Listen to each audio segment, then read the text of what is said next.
नमस्कार दोस्तों, आप सभी का मेरे चैनल पे हार्दिक स्वागत है। आज के वीडियो में हम जानेंगे अहोई माता की व्रत कथा। अहोई अष्टमी के व्रत में पूजा के साथ ही व्रत कथा सुनने का खास महत्व है। मान्यता है कि इस कथा को सुनने के बाद ही आपका व्रत पूर्ण माना जाता है। माताएं संतान की दीर्घायु के लिए पूरे दिन निर्जला व्रत करती हैं और फिर दोपहर के बाद अहोई माता की पूजा करती हैं और शाम को तारों को अर्घ्य देकर व्रत को खोलती हैं। आइए जानते हैं अहोई अष्टमी की व्रत कथा विस्तार से। अहोई अष्टमी की व्रत कथा कुछ इस प्रकार है। एक साहूकार था जिसके 7 बेटे और 7 बहुएं थीं। दिवाली से पहले कार्तिक अष्टमी को सातों बहुएं अपनी इकलौती ननद के साथ जंगल में जाकर खदान में मिट्टी खोद रही थी। वहाँ स्याहू की माद थी। मिट्टी खोदते समय ननद के हाथ से स्याहू का बच्चा मर गया। इससे स्याहू माता बहुत नाराज हो गई और बोली, मैं तेरी कोख बांधूंगी। तब ननद अपनी 7 भाभियों से बोली, तुम में से कोई अपनी कोख बंधवा लो। सभी भाभियों ने अपनी कोख बंधवाने से इनकार कर दिया, परंतु छोटी भाभी सोचने लगी कि अगर मैंने अपनी कोख नहीं बंधवाई तो सासू जी नाराज होंगी। यह सोचकर ननद के बदले मैं छोटी भाभी ने अपनी कोख बंधवा ली। अब इसके बाद उसको जो बच्चा होता वह 7 दिन का होकर मर जाता। एक दिन पंडित को बुलाकर पूछा, मेरी संतान 7वें दिन क्यों मर जाते हैं? तब पंडित जी ने कहा, तुम सुरही गाय की सेवा करो। सुरही गाय स्याहू माता की भाईली है। वह तेरी कोख खुलवा देगी, तब तेरा बच्चा जिएगा। अब वह बहुत जल्दी उठकर चुपचाप सुरही गाय के नीचे साफ सफाई कर आती। सुरही गाय ने सोचा, रोज उठकर कौन मेरी सेवा कर रहा है, सो आज मैं देखूंगी। गौ माता खूब सवेरे उठी, देखती है कि साहूकार के बेटे की बहू उसके नीचे साफ सफाई कर रही है। गौ माता उससे बोली, क्या मांगती है? साहूकार की बहू बोली, स्याहू माता तुम्हारी भाईली है और उसने मेरी कोख बांध रखी है, सो मेरी कोख खुलवा दो। गौ माता ने कहा, अच्छा ठीक है।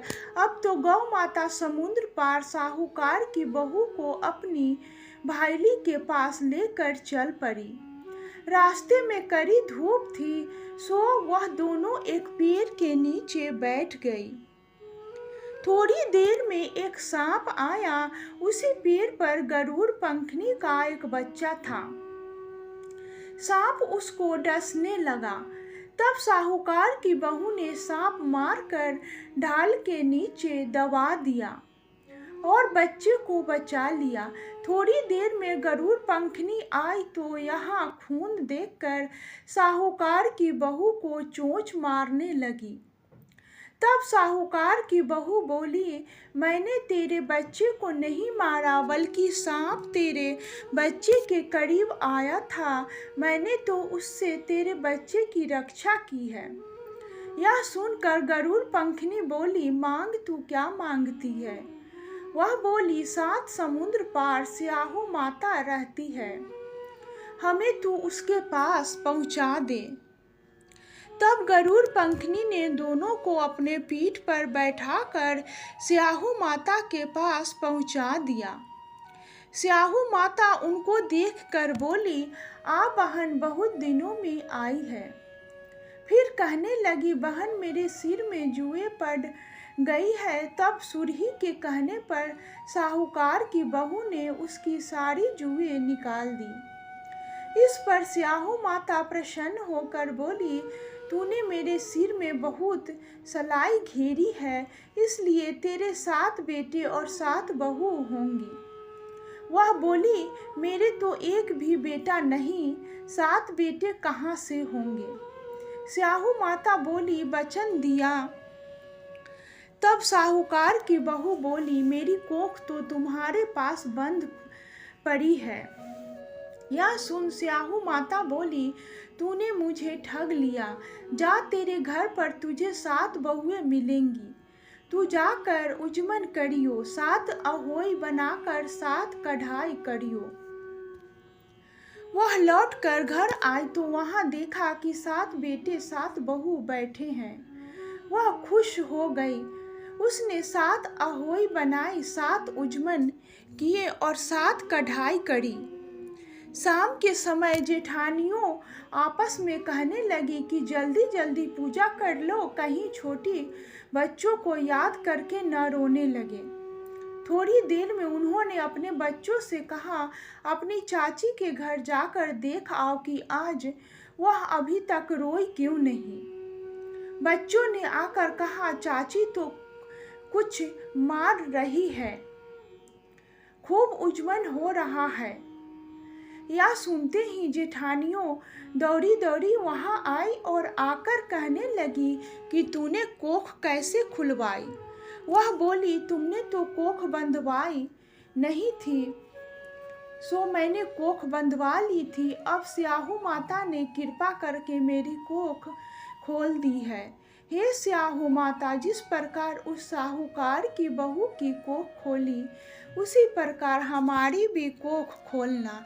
एक कटोरी में गेहूं के दाने या फिर हल्दी चावल लेकर कहानी को सुने। इसके साथ ही दोस्तों, कथा यहीं पे ख़त्म होती है। उम्मीद करती हूँ कि बहुत ही अच्छी लगी होगी। तो इसके साथ ही चैनल को लाइक, शेयर, सब्सक्राइब करना न भूलिएगा। धन्यवाद।